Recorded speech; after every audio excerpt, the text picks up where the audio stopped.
From Keene in the Shire, the Liberty Media capital of the world, this is Darrell W. Perry, host of FPP Radio News for Saturday, July 11th, 2015. Silver is trading at $15.61 per ounce. Gold is valued at $1,163 per ounce. And according to BitcoinAverage.com, the average price of Bitcoin is $293.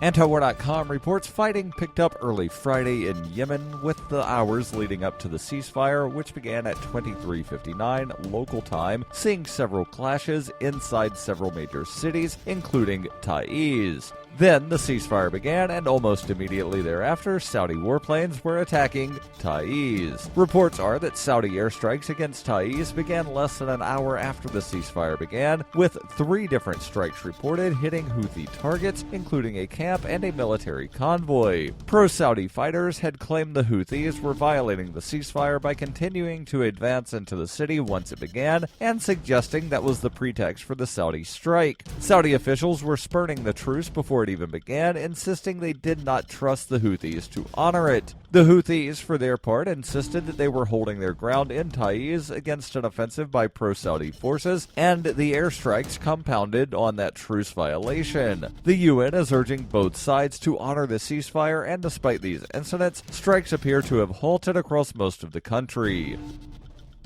ExpressCoin is the best choice for buying Bitcoin, Litecoin, Dogecoin, and more. Get started at expresscoin.fppradio.com. That's expresscoin.fppradio.com.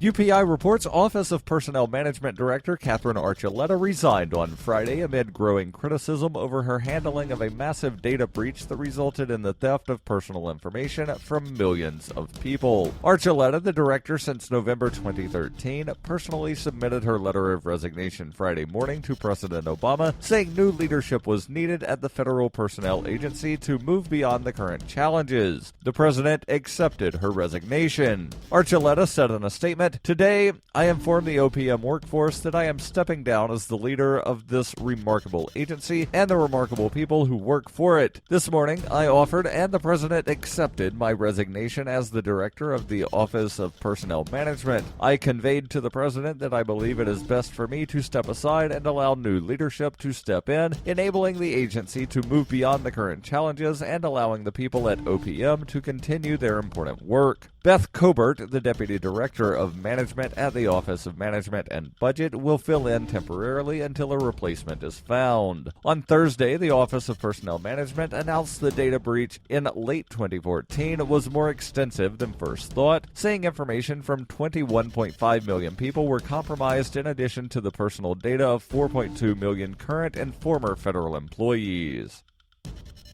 For over 35 years, Roberts & Roberts has been a trusted source for buying and selling your investment-grade precious metals. They also take Bitcoin for precious metal purchases and permanently removed the minimum purchase order for all orders paid in the digital currency. Call Roberts & Roberts today for knowledgeable advice on investing and a forward-thinking approach to new technologies. 850-478-5270 or online at rrbi.co.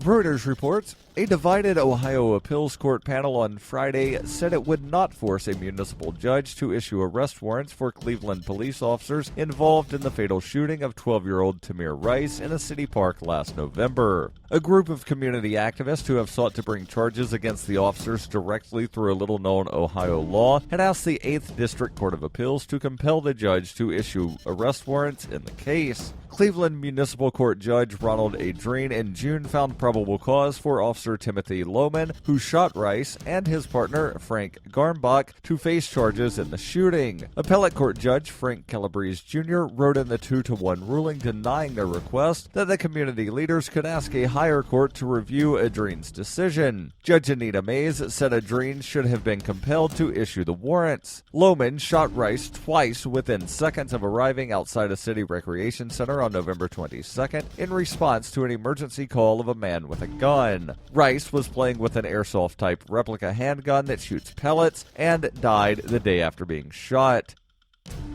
This has been FPP Radio News, online at fppradio.com.